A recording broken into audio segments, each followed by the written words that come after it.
नमस्कार सहकारी मित्रांनो, माझ्या यूट्यूब चॅनलला आपल्या सर्वांचे पुनश्च एकदा हार्दिक स्वागत आहे। आपण जर सरकारी कर्मचारी किंवा पेन्शनधारक किंवा कुठेही शासकीय सेवेत नोकरीला असा तर ही खास बातमी मी आपल्यासाठी घेऊन आलेलो आहे।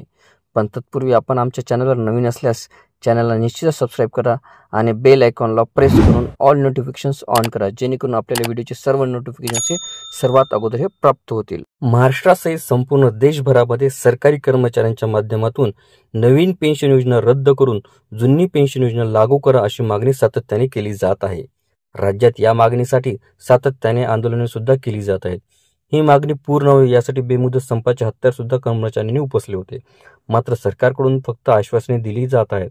प्रत्यक्षात जुनी पेन्शन योजना पूर्वलक्षी प्रभावाने जशी आहे तशी लागू होत नाहीये।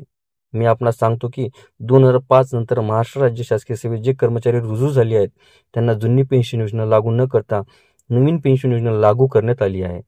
मात्र नवीन पेन्शन योजना ही कर्मचाऱ्याच्या हिताची नसून ही रद्द करून पुन्हा एकदा जुनी पेन्शन योजना लागू केली पाहिजे अशी कर्मचाऱ्यांची मागणी होत आहे।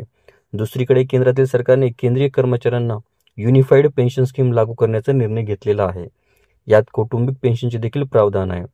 कौटुंबिक पेन्शन हे निवृत्ती वेतनाच्या 60% एवढे राहणार आहे, पण अनेकांनी या योजनेचा विरोध केला आहे। म्हणजेच जुनी पेन्शन योजनेचा वाद पूर्णपणे निकाली निघालेला नाहीये। अशातच आता राज्याचे माजी मुख्यमंत्री आणि उभाटा गटाचे अध्यक्ष उद्धव बाळासाहेब ठाकरे आणि काँग्रेसचे नेते नाना पटोले यांनी सत्ता स्थापन केल्यानंतर पहिल्याच कॅबिनेटमध्ये राज्य कर्मचाऱ्यांना जुनी पेन्शन योजना लागू करू असे वचन दिले आहे। खरे तर नुकत्याच 3 दिवसापूर्वी अहमदनगर येथील शिर्डीमध्ये जुनी पेन्शन संघटनेच्या महाअधिवेशनामध्ये या दोन्ही नेत्यांनी हे आश्वासन दिले। यामुळे पुन्हा एकदा जुनी पेन्शन योजनेचा मुद्दा चर्चेत आला असून आगामी निवडणुकीत देखील हा मुद्दा एक गेम चेंजर राहणार आहे। महाविकास आघाडीची सत्ता स्थापन झाल्यास पहिल्याच कॅबिनेटच्या बैठकीमध्ये राज्य कर्मचाऱ्यांना जुनी पेन्शन योजना जशाच्या तशी लागू करण्याचे वचन उद्धव ठाकरे व नाना पटोले यांच्याकडून हे देण्यात आले आहे। आपल्याला व्हिडिओ आवडले असल्यास चॅनलला नक्कीच लाईक, शेअर आणि कॉमेंट्स करायला विसरू नका।